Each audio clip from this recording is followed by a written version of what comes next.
Hello, சொல்றா. அண்ணே செல்வத்தியாராஜன் தம்பி பேசுறேண்ணே. சொல்றா தம்பி, சொல்றா. சித்தப்பாவை கூப்பிட்டீங்கன்னு சொல்லி சொன்னாருண்ணே. என்னடா மாமனுக்கு உனக்கு பிடிக்கலன்னா நீ என்ன, என் மாமன் உனக்கு என்னடா துரோகம் பண்ணாரு, அவரை போய் என்னன்னு கேள்வி கேட்கறியாங்கல்ல?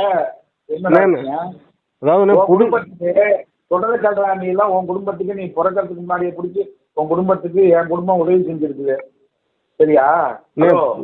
கேக்குதுண்ணே. பொதுச்செயலாளர் நான் சொல்றதை கேள்றா. பொதுச் செயலாளர் மயிறு செயலாளர்லாம் கட்சிக்காரங்க பார்த்துப்பானுங்க. உனக்கு நேருக்கு என்னடா பிரச்சனை? நீ அவ்வளவு பெரிய அரசியல்வாதியான்னு கேட்க. உன் குடும்பத்துக்கு நான் பண்ணிக்கிட்டு இருக்கேன்டா உதவி. எங்க குடும்பம் பண்ணிருக்கு, எங்க அண்ணன் நானு எங்க குடும்பம் பண்ணிக்கிட்டு இருக்கோம்டா.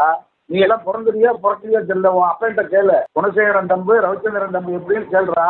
குளக்குடிக்கு பப்பன் தான் மாடு வண்டியை ஓட்டிட்டு வருவாரு மில்லுக்கு, அவர்கிட்ட கேளு.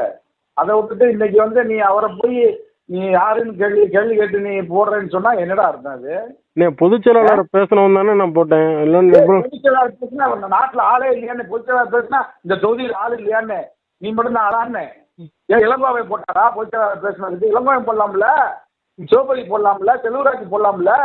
அவங்களுக்கு இல்லாத அக்கறை உனக்கு எதுக்குடா?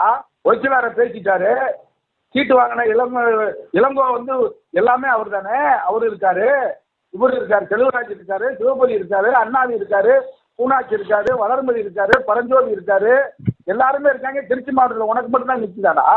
இந்த கதையெல்லாம் என்கிட்ட சொல்றாங்க தம்பி. நீ இப்ப நேரை விட பெரிய அரசியல் பண்ண ஆரம்பிச்சிட்ட. பரவாயில்ல, நன்றி.